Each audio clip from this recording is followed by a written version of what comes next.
అందరికీ నమస్కారం.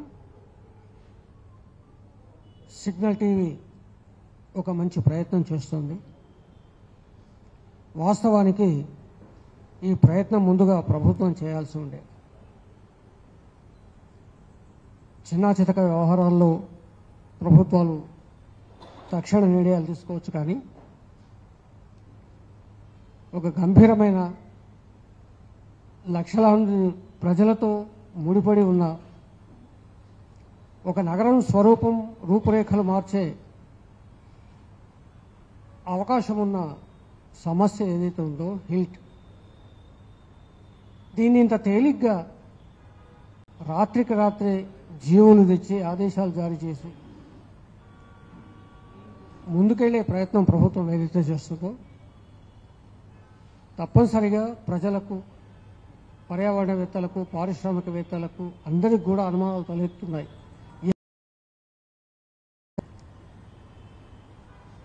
ఇంత పెద్ద ఎత్తున దాదాపు 20కి పైగా పారిశ్రామిక ప్రాంతాలు, వేలాది ఎకరాలు, లక్షల కోట్ల విలువైన భూములు, వీటికి సంబంధించిన నిర్ణయాలు ప్రభుత్వం తీసుకునే ముందు విస్తృతంగా చాల్సి ఉండే.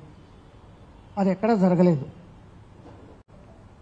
కనీసం పారిశ్రామిక ప్రాంతాల్లో ఉన్న, పరిసరాల్లో ఉన్న ఆ పరిశ్రమల మీద ఆధారపడ్డ ఉద్యోగులు లేదా చిన్న చిన్న వ్యాపారస్తులు వాళ్ళ అభిప్రాయ సేకరణ చేయాల్సి ఉండే. అది చేయలేదు.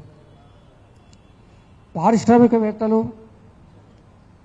ఒకవేళ ఈ నిర్ణయం అమలైతే పర్యవసానాలు ఏంటి, పారిశ్రామికవేత్తలు ఏ ఇబ్బందులు ఎదుర్కొంటారు, అవి ఎదుర్కోకుండా ప్రత్యామ్నాయంగా ప్రభుత్వం చేయాల్సినది ఏముంది అన్న విషయాలు కూడా ఇక్కడ చర్చకు రాలేదు.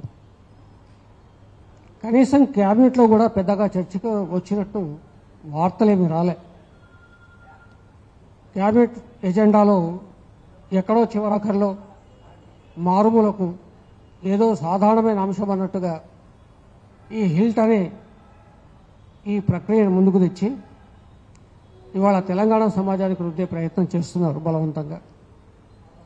ఒక రకంగా యావత్ తెలంగాణను ఒక రియల్ ఎస్టేట్ వెంచర్గా మార్చే ప్రయత్నం చేస్తున్నారేమో అనిపిస్తుంది.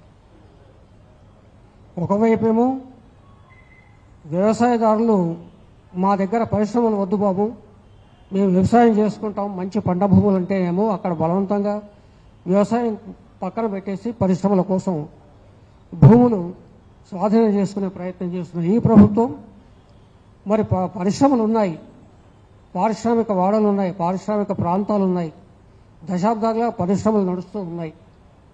నడుస్తున్నప్పుడు ఈ పరిశ్రమలను భగ్నం చేసి ఎక్కడికో ఔటర్ రింగ్ రోడ్ ఆవల, రీజనల్ రింగ్ రోడ్ లోపల అని ఏదేదో రకరకాలుగా చెబుతూ ఉన్నారు.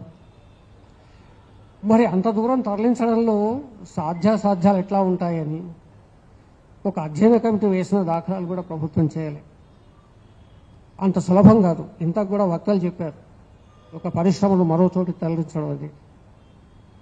ప్రభుత్వం ప్రధానంగా చెప్తుంది కాలుష్యం. నిజమే, కాలుష్య రహితమైన నగరాలు మనమంతా కోరుకుంటాం. కానీ కాలుష్య రహిత పరిశ్రమలు ఏమున్నాయి,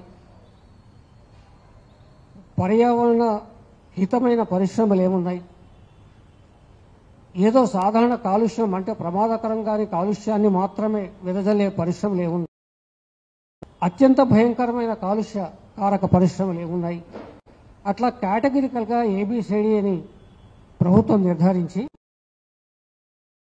కాలుష్యకారకమైన పరిశ్రమలు ఏవైనా ఉంటే వాటిని తరలించే ప్రయత్నం చేయవచ్చు.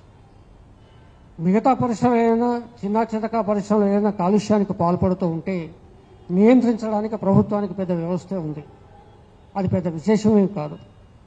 ఇప్పటికీ మనం చూస్తుంటాం వార్తల్లో, వర్షం వచ్చిన రోజు కాలుష్య కారకాలన్నీ డ్రైనేజీలో వదులుతున్నారని, అక్కడ ఇక్కడ పొగ కొట్టాలోంచి రకరకాల వాసనలు వస్తున్నాయని, భూగర్భ జలాలు రంగులు మారుతున్నాయని ఇలాంటివి వింటూ ఉంటాం. వీటిని పరిహరించడానికి ప్రభుత్వం దగ్గర కావాల్సినంత సరంజామా ఉంది, వ్యవస్థ ఉంది, ఉద్యోగులు ఉన్నారు. ఇవన్నీ పక్కన పెట్టేసి ఏకంగా ఒక రోగాన్ని నయం చేయండి రా బాబు అంటే రోగినే మాయం చేసే ఓ ప్రక్రియకు ఇవాళ ప్రభుత్వం నడుము కట్టింది. ఇది చాలా దుర్మార్గం. ఇప్పటికి కూడా నాకు తెలిసి క్యాబినెట్లో కూడా ఒక స్పష్టత ఉందని నేను అనుకోవట్లేదు. కారణం ఏమిటి అంటే గతంలో కూడా చాలా విషయాల్లో ముఖ్యమంత్రి గారి నోట ఒక మాట, మంత్రుల మేర ఇంకొక మాట, ఇట్లా చాలా సందర్భాల ముఖ్యంగా ఉద్యోగ కల్పన విషయంలో అది వేలంపాట పెరిగినట్టుగా 50,000 అని ఒకళ్ళు, 60,000 అని ఒకడు, 70,000 అని ఒకళ్ళు, 1,00,000 అని ఒకళ్ళు మనం విన్నాం. అట్లాగే ఈ విషయంలో కూడా మంత్రివర్గానికి ఒక స్పష్టత ఉందని నేను అనుకోవట్లేదు. ఏదో ఒక శక్తి ముఖ్యమంత్రి గారి వెనుకుండి నడిపిస్తున్నది.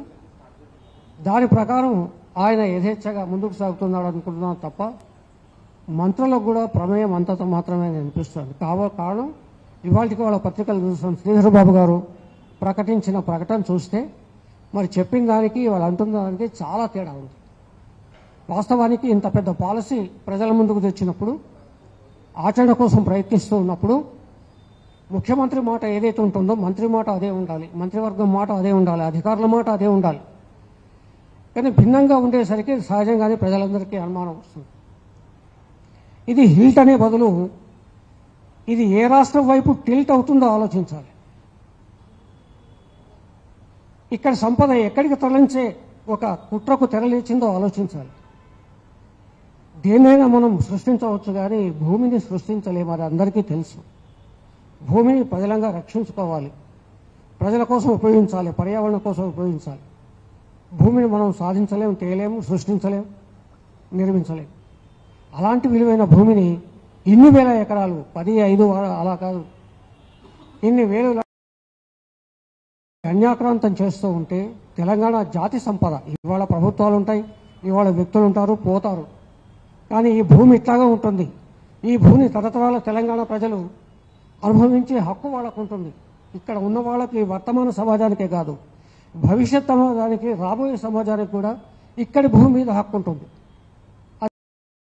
ప్రభుత్వాలు. కాబట్టి ఆ దృష్టిలో పెట్టుకొని ఇప్పటికైనా రేవంత్ రెడ్డి గారు, తెలంగాణ ప్రభుత్వం ఈ ప్రక్రియను వెంటనే సస్పెండ్ చేయాలి.